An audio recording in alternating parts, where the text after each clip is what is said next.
Queridos, enquanto vocês se organizam aí, sei que vocês já falaram com o outro, né? Mas eu queria que vocês fossem abrindo a Bíblia de vocês em Mateus, capítulo 13. Mateus, capítulo 13, nós vamos ler do versículo 10 ao versículo 17 hoje. E eu queria que a gente começasse uma nova série de mensagens sobre as parábolas de Jesus. Se tem uma coisa gostosa da gente ler, se tem uma coisa gostosa da gente saber, é quando a gente abre a Bíblia. Tudo é bom, não tem nada por acaso.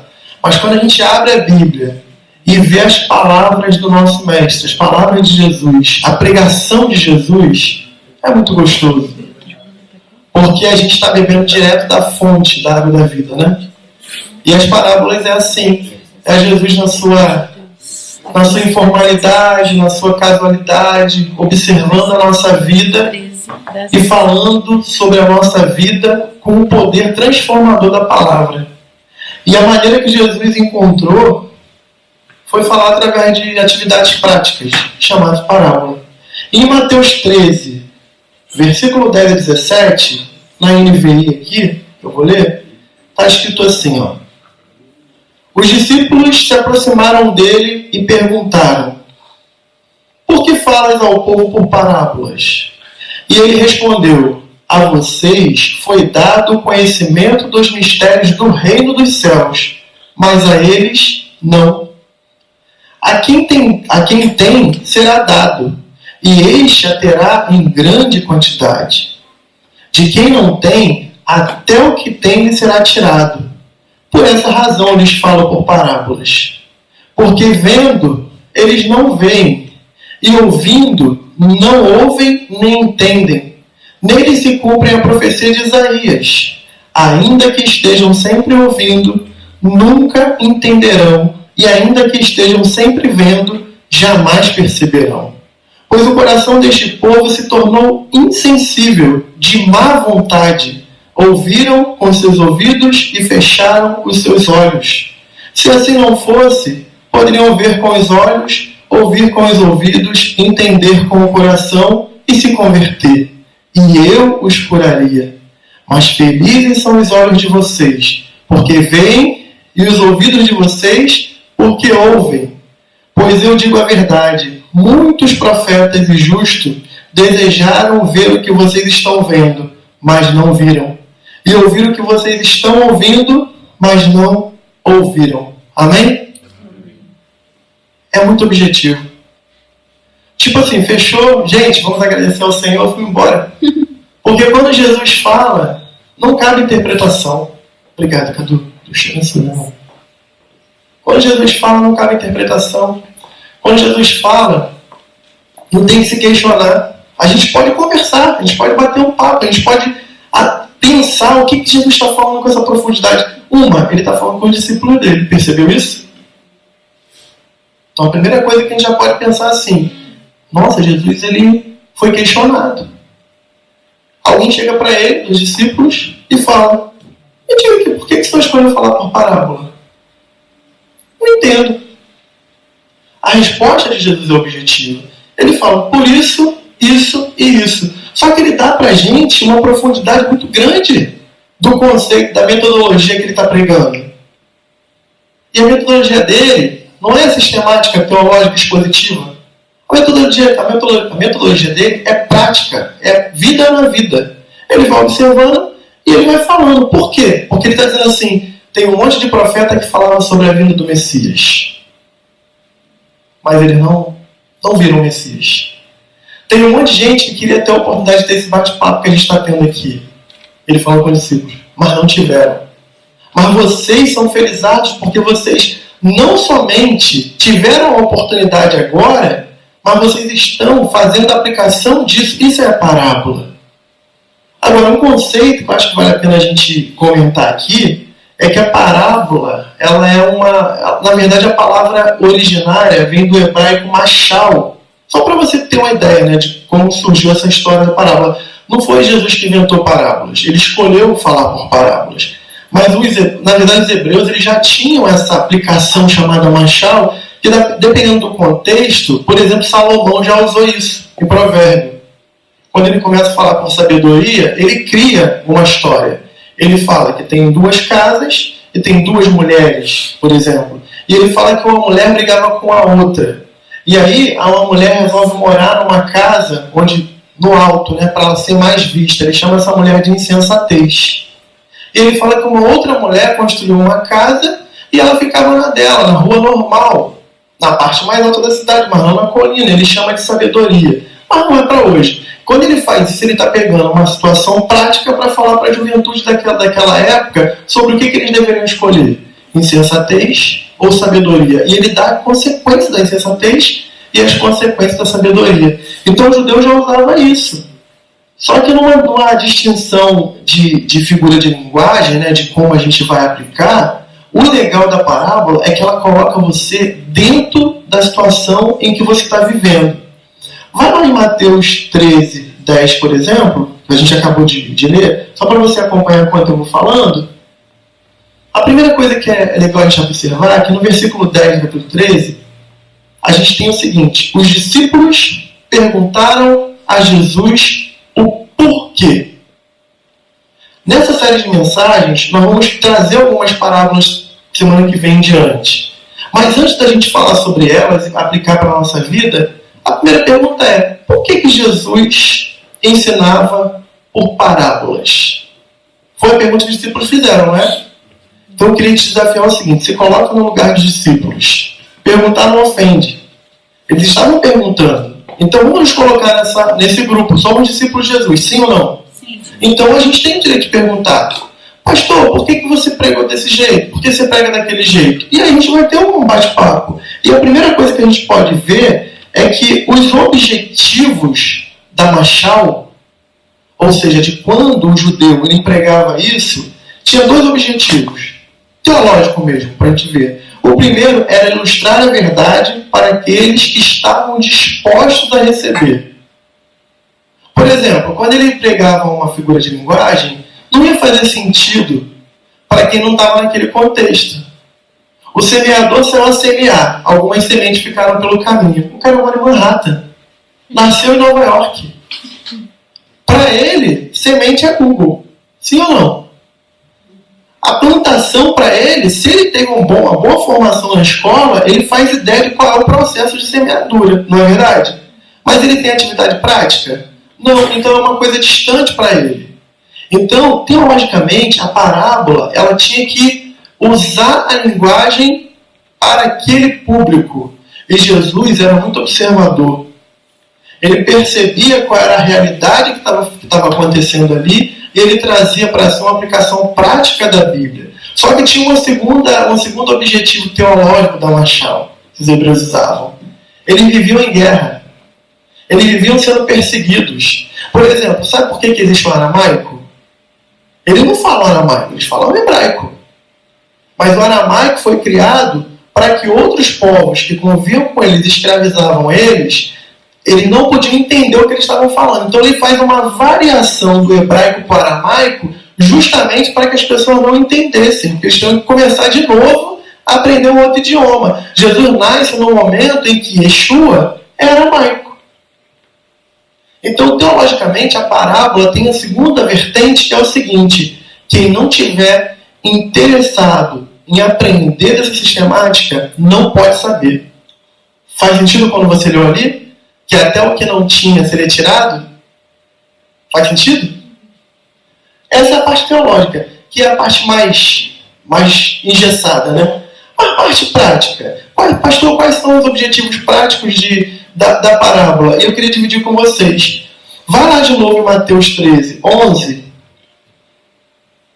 Mateus 13, 11. Acompanhe comigo. Jesus respondeu: a vocês foi dado o conhecimento dos mistérios do reino de Deus, mas a eles não.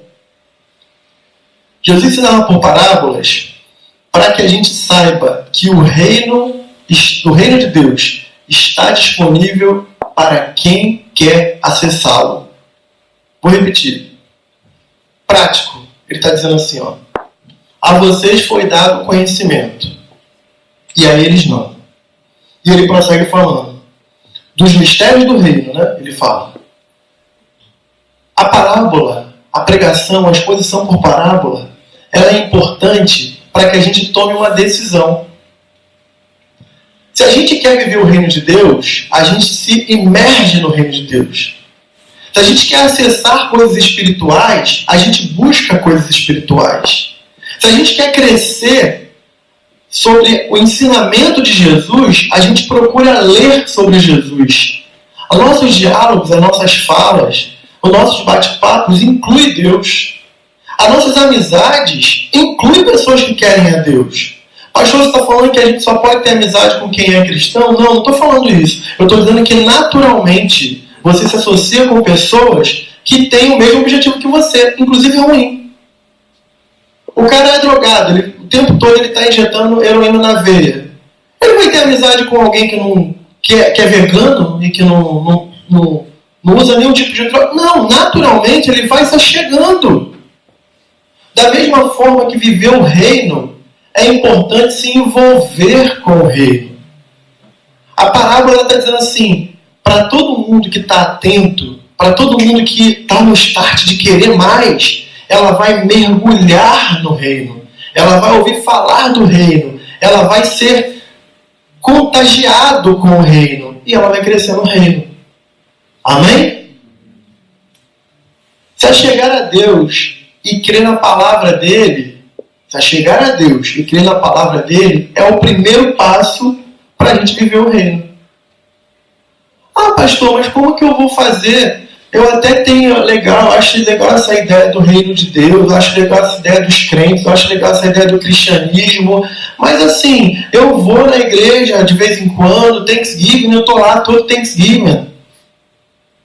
Isso não faz você ser participante do reino. Eu sempre falo uma coisa bem prática.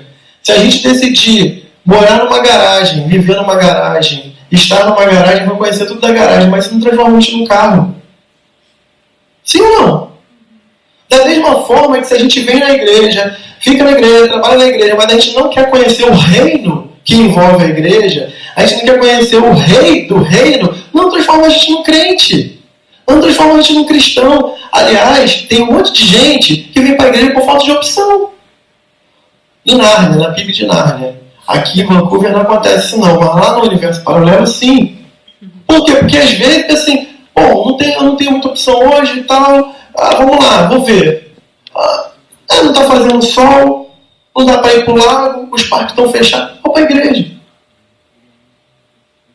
Vem, a palavra não volta vazia, é atingido, mas não faz dessa pessoa um cristão. Se chegar a Deus, se chegar ao reino, querer saber, se envolver com o rei do reino, faz você ser um súdito do reino, um participante do reino, um príncipe do reino. Enfim, na nomenclatura que você quer. E a parábola, ela está dizendo, vocês têm o conhecimento dos mistérios. E eles não. Mas, para que a gente possa entender melhor sobre parábola e como o ensinamento de Jesus e por que Jesus escolheu, tem uma segunda coisa. Vê o versículo 12. Mateus 13, 12. Ele fala assim, Mateus 13, 12. Acompanha comigo. A quem tem, será dado. E a estes terá em grande quantidade. E a quem não tem, até o que tem lhe será tirado. Quando eu leio isso, eu falo assim, é muito forte isso. E se não fosse Jesus, eu ia começar a questionar assim, nossa, então quer dizer que a pessoa já não tem o conhecimento do reino, não conhece dos mistérios, ainda vão tirar dela? Que coisa injusta. Como assim? Mas aí eu volto e penso assim, Jesus não fala nada por acaso. Os ensinamentos dele são práticos. Então, quando eu penso nisso, o segundo ponto que eu acho que vale a pena de pensar é que a gente cresce na mesma proporção que a gente busca. A quem tem, eu dou mais. A quem não tem, tira mais. E olha, isso aí é uma coisa que não é injusta. Porque digamos o seguinte, você é um ótimo profissional na sua área, lá no seu trabalho.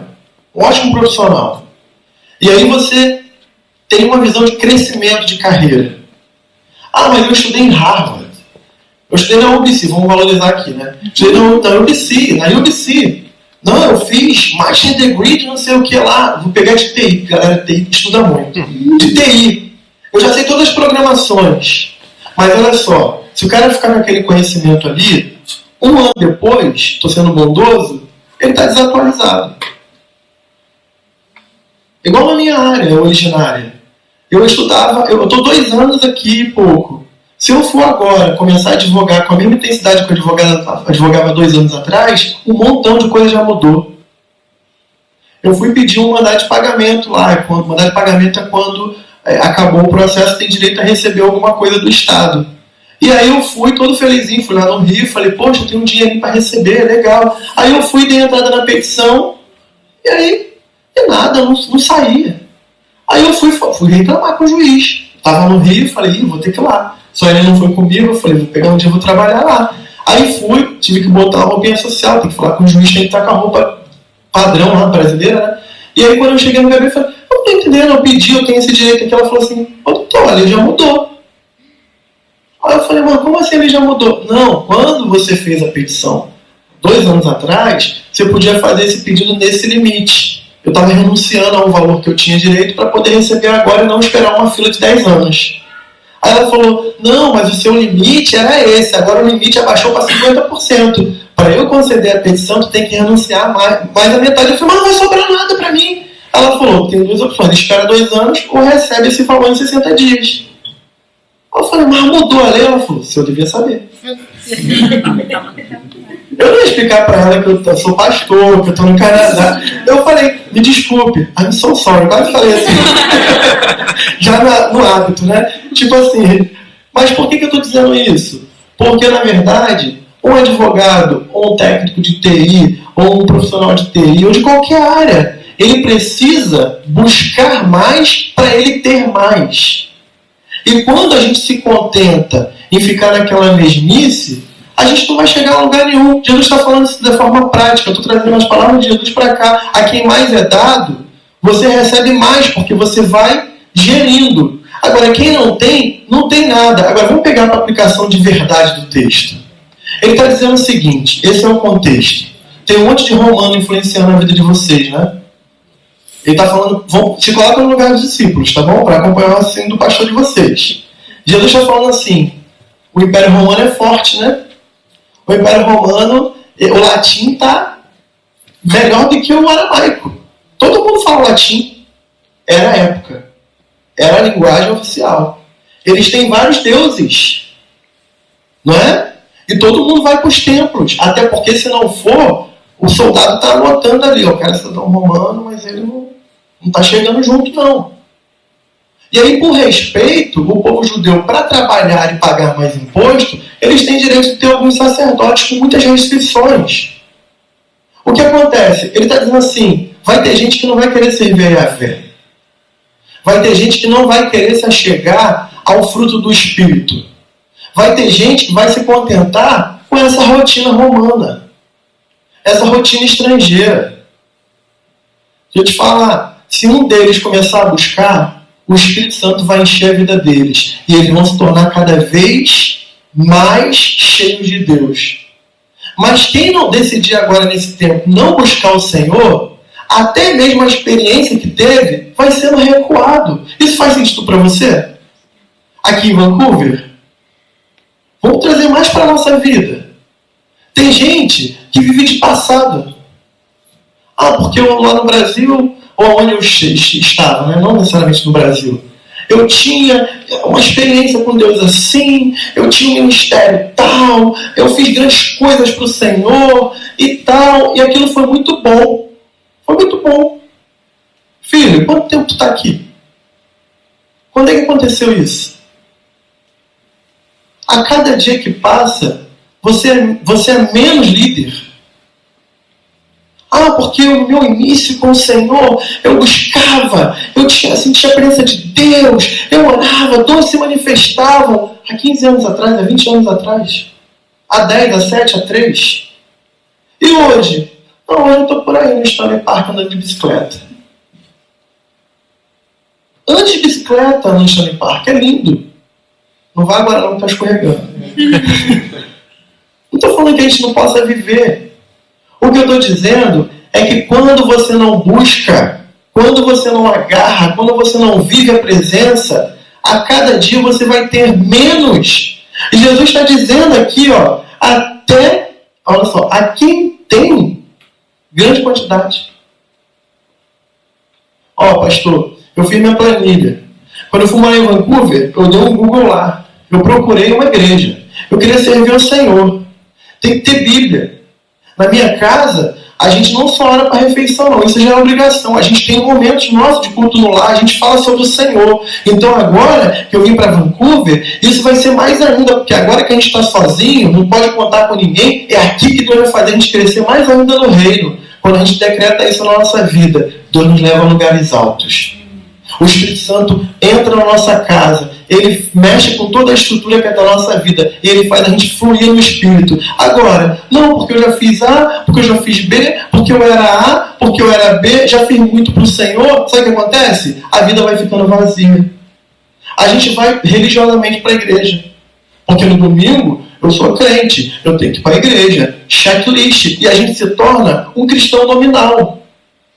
Igual a minha mãe, anos que não vai na igreja. Aí vai na missa de 7º dia de alguém que morreu. E fala que é cristão. Que cristianismo é esse?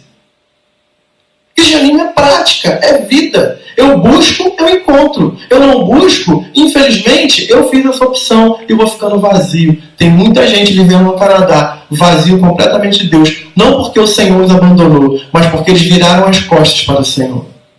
Eles colocaram qualquer coisa no lugar do Senhor. Eles colocam a beleza da cidade, que é bom, eu gosto, eu sempre falo isso. Eles colocam as atividades, eles colocam os empregos, os shifts, os dólares e um monte de desculpas. Mas só que a última partezinha da vida deles, do dia deles, talvez seja para o Senhor. E muitas vezes é assim: Senhor, tu sabes. Como ser cheio de Deus? Se a gente não traz Deus, não traz o reino para a nossa vida. Como ser embriagado pelo Senhor? Como ser direcionado pelo Senhor? Como ser guiado pelo Senhor? Se o Senhor fica no último lugar na nossa vida. Ele está falando: quem buscar vai ganhar em grande quantidade. Quem não buscar vai perder até o que tem. Faz sentido para você? Amém? Há pessoas que não irão crescer em Deus porque não estão dispostas a priorizar o reino. São pessoas vazias. Muitas pessoas têm muitos projetos sociais. E esse é um grande paradoxo, né? A igreja que acolhe, que abraça e que tem que fazer. Principal função da igreja no mundo: acolher a viúva e o órfão. Sim ou não? É bíblico. A verdadeira religião, a Bíblia está dizendo, é cuidar da viúva e do órfão em suas necessidades. Temos que fazer. Mas há pessoas cheias de projetos sociais. Há pessoas cheias de projetos pessoais. Há pessoas cheias de motivos pessoais. Há pessoas cheias de desculpas pessoais. Ah, pastor, você está falando isso aí porque você é pastor integral. Tu não conhece a minha rotina. Ok, convença-se a si próprio. Fale com o Senhor que você não tem tempo para fazer uma oração, você não tem tempo para ler um versículo bíblico, e que durante a semana inteira, todo dia você acordou cedo, saiu na neve e foi lá fazer o que tem que ser feito para dar provisão para a sua família. Você não tem essa opção. Mas quando chega no momento do Senhor, você negocia. Quando chega no momento do Senhor, foi muito difícil essa semana. Então a gente corta a cidade, pega 3 ônibus quando não tem carro, ou vai com um carro sem pneu de neve, orando ao Senhor para poder o carro não escorregar e não bater, porque é difícil, mas a gente vai.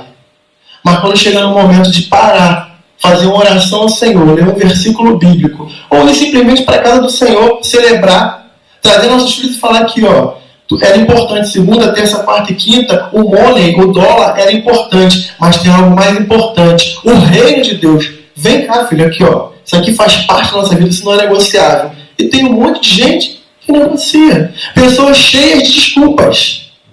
Desculpas esfarrapadas, me desculpe. Mas que faz com que eles percam até mesmo o que eles tinham antes. É isso que ele está falando.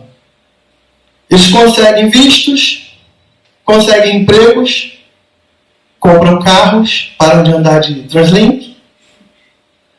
Alguns compram casa, não todo mundo, né? Aqui é muito difícil. Mas alguns compram casa, ou alugam uma boa casa, e muitos continuam depressivos, chorando, reclamando da cidade maravilhosa de Vancouver, segunda melhor em qualidade de vida. Por que os discípulos voltam para o texto? Por que, Jesus, você pega por parábola? Por que, Jesus? Por que, Senhor?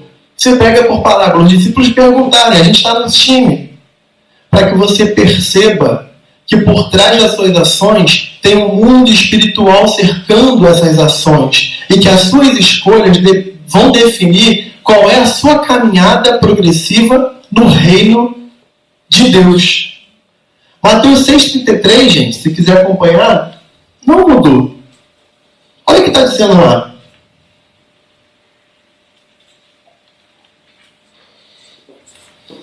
Busquem, pois, em primeiro lugar, o quê?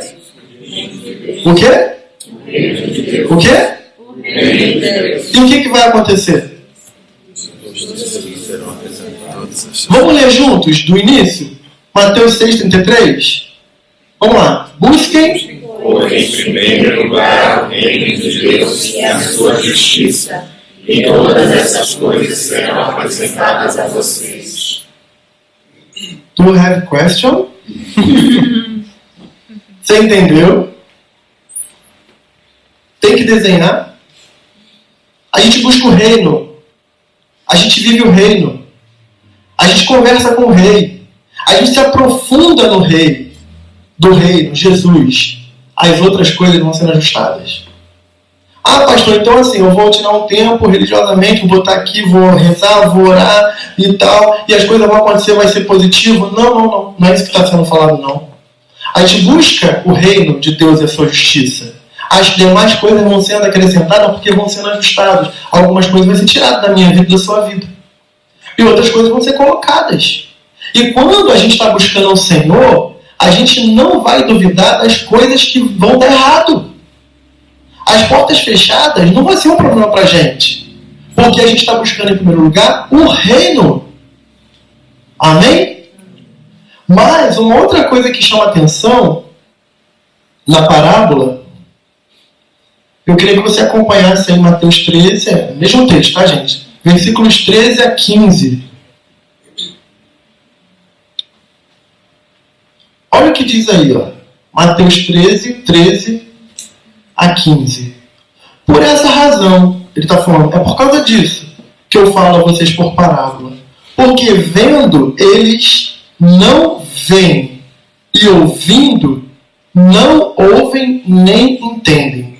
Nele se cumpre a profecia de Isaías. Ainda que estejam sempre ouvindo, vocês nunca entenderão. Ainda que estejam sempre vendo, jamais perceberão. Pois o coração desse povo se tornou insensível. De má vontade ouviram com seus ouvidos. Chegaram ao seu... e fecharam seus olhos. Se assim não fosse, poderiam ver com os olhos, ouvir com os ouvidos, entender com o coração e se converter, e os curaria. Sabe por que Jesus também prega por parábola e por que a gente tem que fazer a aplicação prática? A terceira coisa? Porque a gente precisa saber que ver não significa enxergar. E que ouvir não significa escutar. Quando você lê esse texto, você fala assim, é redundante. Como assim? Ouvir com os ouvidos e ver com os olhos? Qual a outra função, Jesus, que tem os olhos ou os ouvidos? Que pra gente não faz sentido. Pra gente é o seguinte, eu tenho ouvido, logo eu ouço. Não é assim, eu tenho boca, logo eu falo. Eu tenho olhos, logo eu vejo. Não necessariamente. Porque há pessoas que vão entrar, por exemplo, na sua vida, na sua casa, na sua igreja, mas já vão estar com o coração cheio de má vontade.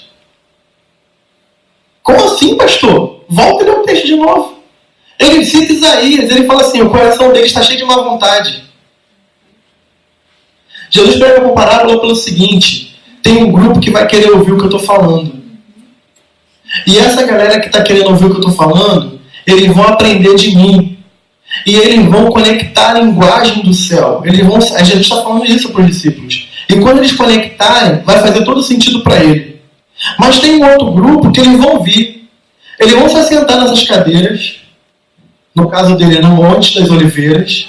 Mas eles já vão chegar com o coração cheio de má vontade. Porque tem gente que chega lá para ouvir Jesus porque está com fome. Faz sentido estar na multidão com fome, sabendo que alguém transformou água em vinho, alguém multiplicou pães e peixe e fez um banquete. Logo, eu vou me assentar para comer daquele pão, eu vou me assentar para tomar daquele cálice. Mas o coração está cheio de má vontade. Eu já cheguei pensando na hora do lanche. Sabe quando você era criança, vai para a escola, e aí você só fica pensando, meu Deus, esse negócio não bate, esse sinal não bate. A professora está falando, não bate. O recreio, vai ter bandejão, vai ter suco de caju com pão doce. Aí no final tu pergunta para a criança, o que você aprendeu na escola? Ah, não sei, um negócio lá de matemática. Ali é inocência, né? Eu estou brincando, é inocência, maturidade. Mas você sabia que brincando ou não brincando, tem um monte de gente que vem para cá, para a igreja, tem um monte de gente que queria seguir a Jesus pensando no suco de caju e no pão doce? Vamos contextualizar, vamos usar a linguagem de Jesus. Olha, como pastor aqui, eu estou tendo uma experiência que eu não tive. Eu fui dar uma palavra na Uniatitude, que aliás inaugura hoje um curso EAD. Na nossa igreja a gente tem uma universidade de atitude, Uniatitude, acho que .com.br. E eu fui dar uma palavra para os seminaristas lá, né? Em 2 anos eu tomei um susto, porque eu dava aula e eram algumas salas. Agora eu cheguei lá, era um auditório gigante. Falei, gente, o que aconteceu aqui em 2 anos?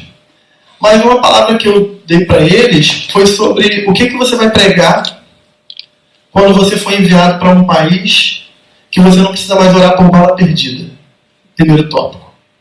Quando você não precisar mais orar, pregar na igreja, precisa dar uma cesta básica. E eles ficaram assim. Mas uma coisa que eu notei é que, infelizmente, aqui no Canadá, muitos problemas sociais da gente foi resolvido. E a gente tem a triste estatística de que muita gente que ficava frequentando a igreja, o tempo inteiro na igreja, de campanhas em campanhas, não conheceu a Jesus. Porque eles iam para a igreja porque tinham medo de morrer de bala perdida, de ser assaltado, de ser sequestrado. Alguns iam para a igreja porque eles precisavam de um emprego novo, então eles ficavam pedindo a Deus o tempo inteiro. Então assim, meu Deus, se eu não for essa semana para a igreja, eu vou perder meu emprego, vou ser demitido. Aí a pessoa chega aqui, eu estou sendo simplista, né, gente? Isso não se aplica para todo mundo. Mas uma estatística. Por que eu vou para a igreja? Eu vou andando pela rua, contrato. Eu abro um MacBook no ônibus, ninguém olha para minha cara. A vida está muito boa. A raiz do evangelho não existe. Eles eram frequentadores de igreja. Mas eles não tiveram uma experiência pessoal com aquele único nome que pode tirar eles das garras de Satanás e levando eles para o inferno e trazer para a eternidade. Eu conversava isso com os seminaristas e eles ficavam assim, meu Deus, o que a gente está fazendo nas nossas igrejas? Gente, várias igrejas, né, que fazem seminário aberto. E o que a gente está fazendo? E aí a gente teve o tema desse ano da nossa igreja, de volta à essência. Retorno à essência. Tudo que a gente está fazendo na atitude esse ano vai ter a ver com as raízes do evangelho. Salvação, arrependimento, céu, inferno, eternidade, perdão. Todos os temas que vão ser comunhão, vão ser falados para resgatar isso. Porque, na verdade, se a gente não se aprofundar nisso, aqui é uma boa prova, uma prova real, de que a gente pode ter entendido o evangelho errado. E aqui, quando Jesus ele responde para eles sobre a profecia de Isaías, voltando para o texto de Mateus 13, 3 a 15, ele está dizendo assim, ó, Tem gente que vai vir para cá e vai ficar a vida inteira com a gente. E não vai querer escutar. Eu dei um exemplo de casa porque assim, tu conhece uma pessoa nova. Aí você quer ser agradável. Seja, gente, por favor, isso é importante, dê chance. Só que às vezes tem pessoas que você vai convidar para sua casa. Tu vai fazer um bolo. Tu vai fazer um cafezinho. Às vezes nem toma café, tu vai fazer um cafezinho para a pessoa. Você vai ligar para a pessoa para saber como a pessoa está durante a semana. O Senhor vai te honrar por isso, tá? Mas quando chegar em casa, ela vai dizer, que bolo ruim. Que café aguado. Mesmo que o bolo seja ruim, o café seja aguado. Mas tem pessoas que quando estão de má vontade, elas nunca vão ter o coração grato. É a mesma coisa que Jesus está falando na parábola aqui. Porque vendo, eles não veem. Porque ouvindo, eles não ouvem. Porque estão com o coração cheio de má vontade. E ele fala, eles fecharam os seus olhos, porque se eles não tivessem fechado os olhos, o texto vai dizer, eles poderiam ver com os olhos. Primeiro parece ser redundante, agora não parece não. Eles podiam ouvir com os ouvidos e entender com o seu coração, que o judeu é a mente. Entender com o seu coração. E aí eles se converteriam. E aí eu os curaria.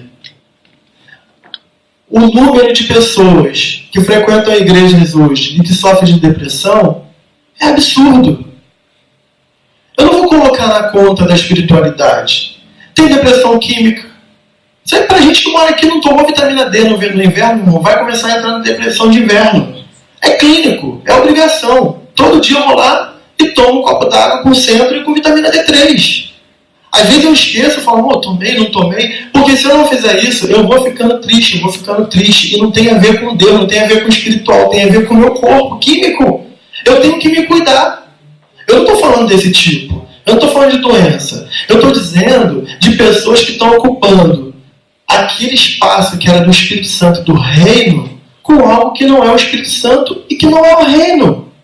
E aí são pessoas que vão ficando angustiadas. Vão ficando perdidas. Quantos já ouviram falar de pessoas que frequentam igrejas, mas que são completamente destruídas na sua vida pessoal? Um casamento infeliz, uma guerra dentro de casa o tempo inteiro, mas eles estão, grande é o Senhor. Amém que eles estão indo na igreja, estão recebendo uma palavra e a palavra vai alcançar. Só que eles não estão gerando vidas, sendo gerado vidas. Sabe por quê? Porque eles têm ouvidos, mas eles não ouvem. Às vezes eles têm boca, eles estão pregando o evangelho. Eu estou me colocando aqui. Só que eu estou pregando para te convencer. Mas no primeiro momento que eu preciso aplicar na minha vida, eu nem me lembro do que eu preguei. Tem boca. Fala. Mas ele não ouve aquilo que ele está fazendo, que ele está falando. Aí ele está dizendo, ele fala assim, se eles cumprissem a profecia de Isaías, ele fala, olha, se eles ao invés de parar aqui, vamos contextualizar, tá, gente, me permita, se ao invés de chegar aqui na igreja Bastante Atitude, se ao invés de eles sentarem dentro da escola bíblica, se ao invés de eles simplesmente montarem os instrumentos, mas se eles entendessem a grandiosidade que é o reino de Deus, e se eles se imergissem no reino de Deus, e se eles entendessem que cada cadeira que é pegada daquele armário e colocada aqui, cada café, cada colher de café que é colocada lá naquela cozinha para servir alguém, o nome de Deus está sendo exaltado e o Senhor está olhando e está se agradando, todos eles seriam curados. Porque eles não iam fazer parte de mais um job, de mais um shift, de mais uma obrigação. A parábola está dizendo para a gente que a gente ia enxergar o que cerca a gente. E porque a gente estava enxergando o que cerca a gente, aí nesse contexto, os nossos ouvidos iriam ouvir. Nesse contexto, nossos olhos iriam enxergar. Amém? Em último lugar, é o versículo 16 a 17. Mateus 13, versículos 16 a 17. Ele fala assim, mas felizes são os olhos de vocês, Vou repetir aqui, ó. Olha para mim um pouquinho aqui. Felizes são os olhos de vocês. Felizes são os olhos de vocês, porque veem. E os ouvidos de vocês, porque ouvem. Pois eu digo a verdade. Muitos profetas e justos desejaram ver o que vocês estão vendo, mas não viram. E ouviram o que vocês estão ouvindo, e não ouviram. Eu sei que muitos não têm a Bíblia impressa, né? Eu também não costumo usar a impressa sempre, né? Mas eu trago aqui. Mas se você tem a sua Bíblia aberta aí, eu queria que você levantasse no celular. Pode ser. Se está aberto no aplicativo, de verdade, levante. Sabe o que significa isso aqui e essa Bíblia no seu celular? Pode abaixar. Muitos profetas morreram para que você tivesse acesso a isso. Homens e mulheres, por toda a história, eles doaram a sua vida para que você tivesse acesso a essa palavra transformadora. Ele está dizendo assim, sabe Isaías? Você ama Isaías, né? Eu estou fazendo um paralelo. Você sabia que ele não abraçou a Jesus e ele não tinha um compêndio da Bíblia na mão dele? Olha que coisa tremenda. Sabe Abacuque? O profeta é menor, porque o livro é menor? Não, porque ele era menor? Sabe Abacuque? Ele dizia assim, ó, ainda que a figueira não floresça, ele está falando, né? Ainda que o fruto da oliveira minta, ou seja, ainda que os judeus mintam para mim, ainda que eu sendo profeta, os reis mintam para mim, enfim, ainda que eu tenha escassez, ainda que eu olhe e o povo está passando fome, todavia eu me alegrarei no Deus da minha salvação. Uma pergunta, qual é o Deus da salvação? Jesus. Abacuque não viu a Jesus. Eu podia ficar falando aqui de vários profetas, eu podia falar aqui de várias pessoas, mas a profundidade que a parábola, que antes das parábolas começarem, Jesus dá a explicação, ele fala, discípulos, vocês queriam saber por que eu prego por parábola? Está aí a resposta. Porque vocês estão ligados na videira, vocês estão querendo saber.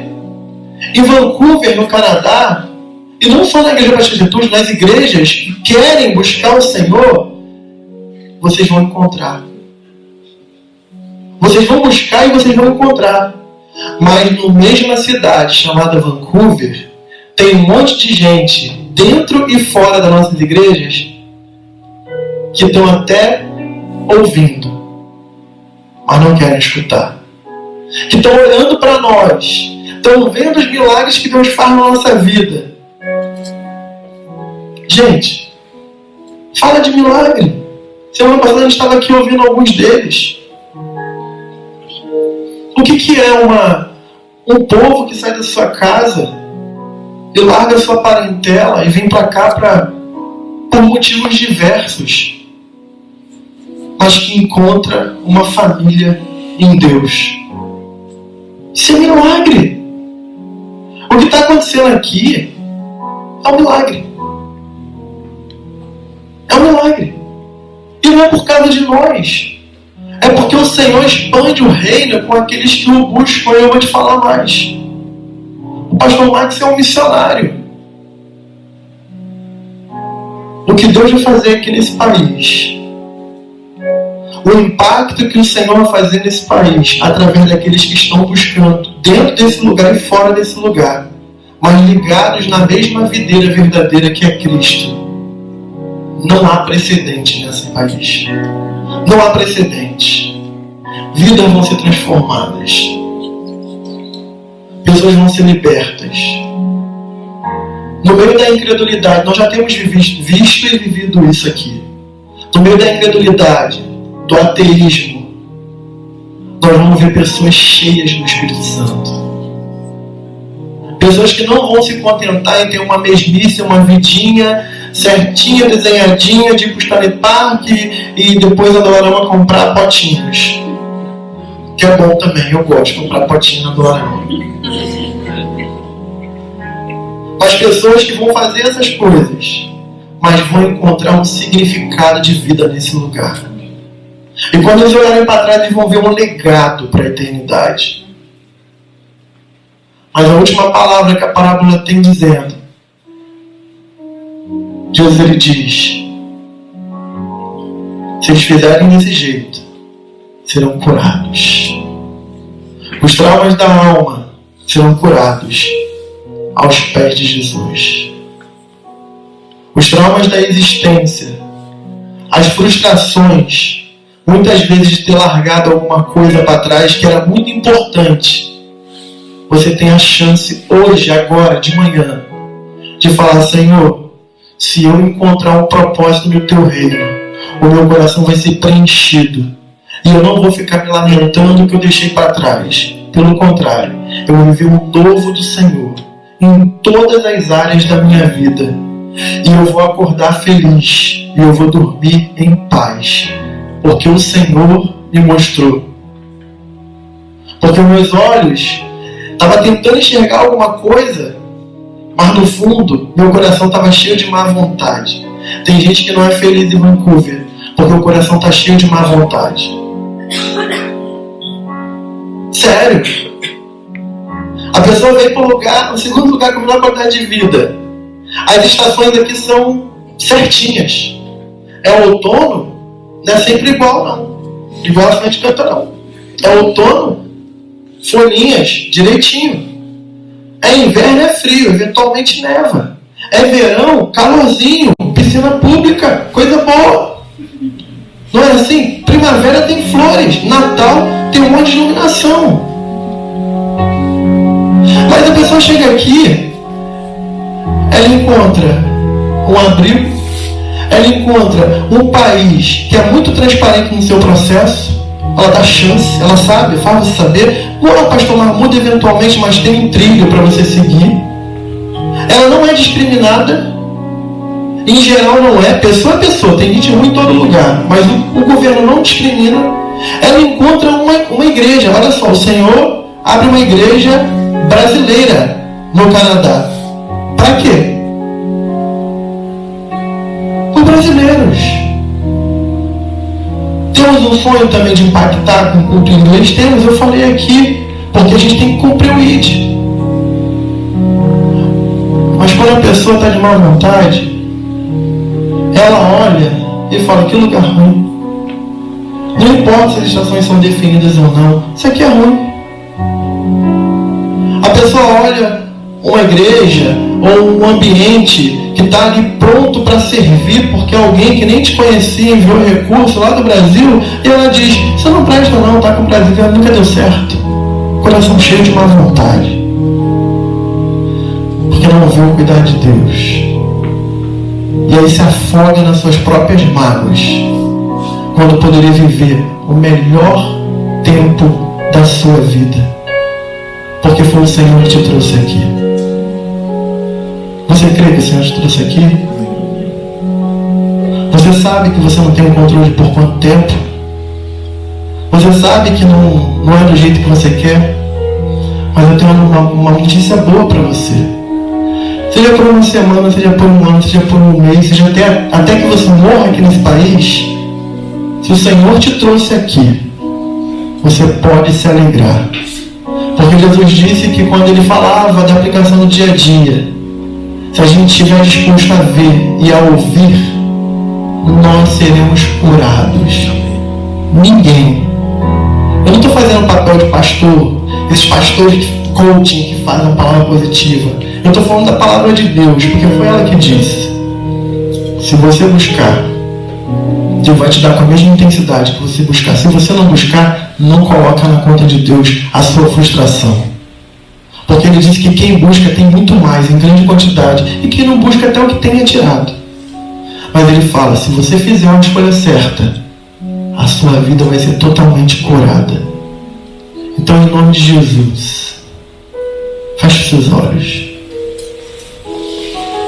Senhor, eu quero profetizar aqui um tempo de cura, pela autoridade do Seu Espírito Santo, Pai, porque eu não tenho autoridade, mas em nome de Jesus Cristo, por favor, quebra os grilhões nessa manhã. Repreenda, Senhor, toda a tentativa do mal de fazer com que os corações se tornem prisioneiros nesse lugar. Remove, Senhor, dos olhos, a começar pelos meus, dos olhos incrédulos e cheios de má vontade, mas que eles possam enxergar a grandeza do Senhor nesse lugar. Pai, por favor, tira tudo aquilo que tem tapado nossos ouvidos, e que essa palavra não seja assim como mais um livro secular, comum, muito bom às vezes, mas que não seja mais um livro, mas que seja a tua palavra poderosa e eficaz, a única que corta a divisão da alma e do espírito, das juntas e medulas, e que é apta para distinguir as intenções do coração.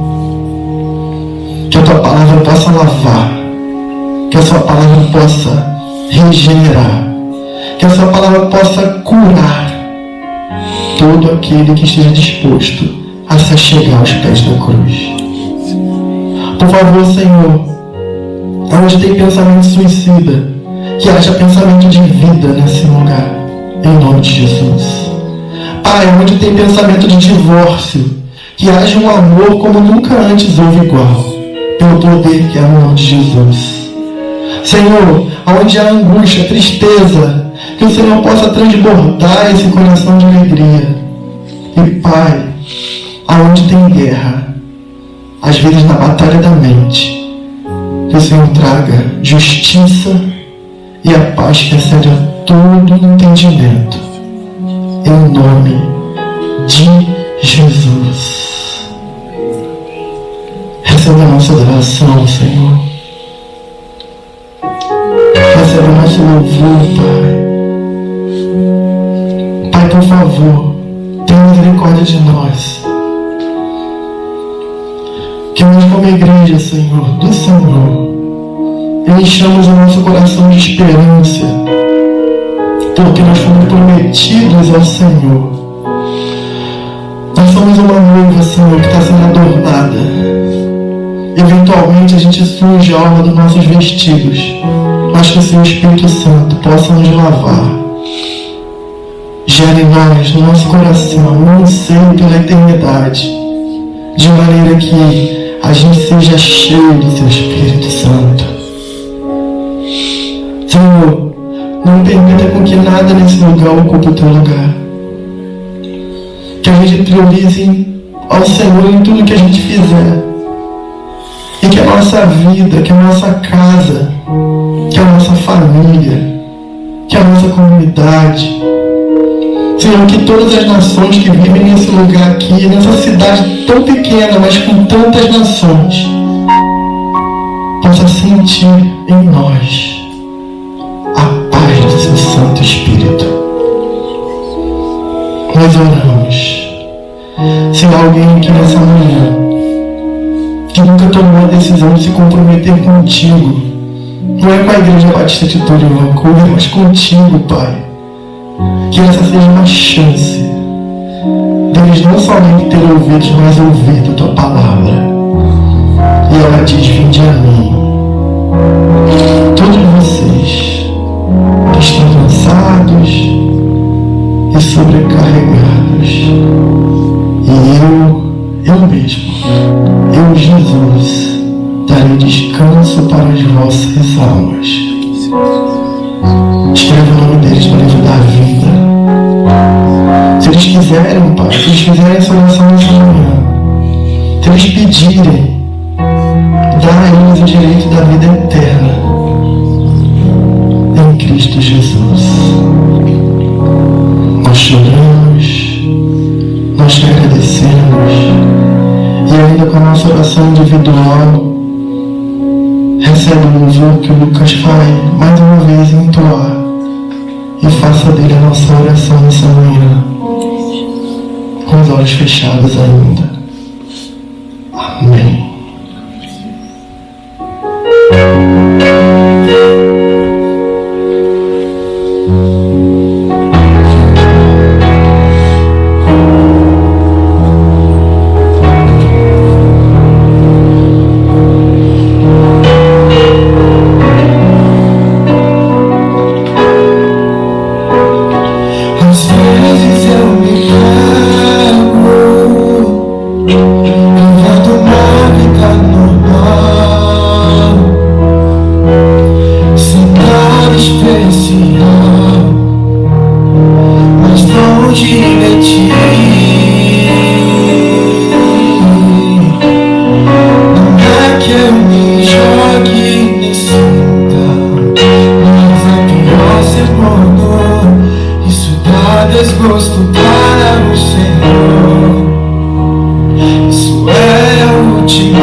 que eu quero. Então me faça acordar, me faça despertar, lembrar todos os dias do meu chamado. Eu tô aqui pra te servir, vem me conduzir. Faça focar no reino, Jeová Nissi. Tu és a minha bandeira, quero te representar todos os dias da minha vida.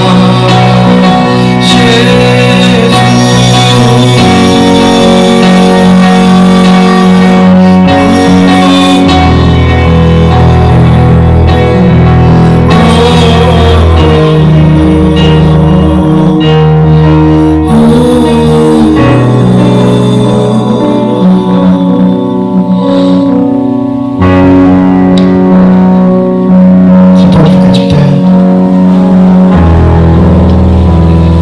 O Senhor tem feito grandes coisas. Uma das coisas que Ele tem feito na nossa família. Esse louvor que você pode ouvir, Lucas, recebeu do Senhor numa devocional. E agora o Lucas saiu lá do... Quando a gente saiu do Brasil, a gente veio estudar inglês aqui e fazer um mapeamento da cidade, né? Para levar depois para a Missão Atitude e ver se nós íamos plantar a igreja aqui ou em outra província, né?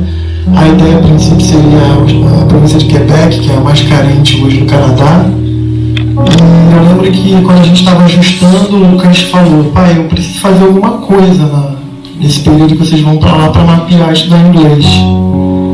E eu lembro que eu olhei para ele com muita misericórdia, né? E um jovem, um pré-adolescente na época ainda, 13 anos, né, filho? Ou 12? 13 anos. E eu falei: o que você quer fazer? Ele falou: pai, paga uma aula de teclado para mim. Eu falei: por quê? Aí ele falou: pai, a gente vai para aquele país e a gente não conhece ninguém lá. Ninguém. Você é pastor, você vai pregar. A mamãe também é pastora junto com você. Pastoreia as mulheres e vai aconselhar as mulheres. Eu preciso contribuir com missões. Se o senhor pagar aula de teclado para mim, eu aprendo rápido o teclado. A gente já vai ter o pastor para pregar, o teclado para fazer alguma música e a mamãe lá para poder dirigir o culto lá. E Deus vai providenciar. Quando eu voltei para o Brasil, o Lucas, que nunca cantou, estava cantando.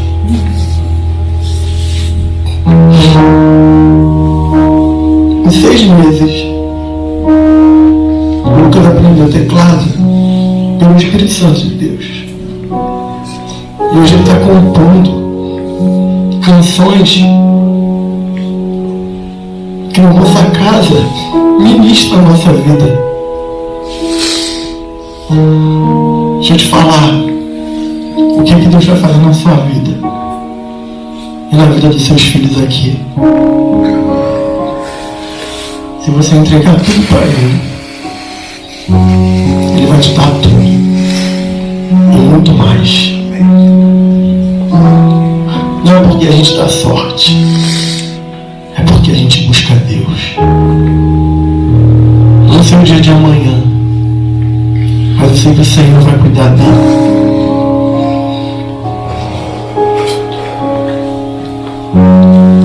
Que a graça de nosso Senhor e Salvador Jesus Cristo, que o amor de Deus é nosso Pai, nosso Abba, Pai, e que as doces consolações do Espírito Santo de Deus esteja com a Igreja Batista Atitude em Vancouver e com todas as igrejas de Marlborough, de Burnaby, de Richmond, de Vancouver, de todo o Canadá e de todas as nações, que elas possam entregar a melhor oferta ao Senhor, e que o Senhor possa olhar com carinho, com misericórdia em cuidar de cada pastor, de cada família pastoral, de cada líder, de cada irmão que tem empregado a sua vida para exaltar o teu nome. Em nome de Jesus. E a igreja diz: amém. Amém. Deus abençoe vocês. Não vá embora sem falar com alguém. Por favor, não seja mal educado. O espaço é pequeno, tem pelo menos com 2 pessoas, tá bom?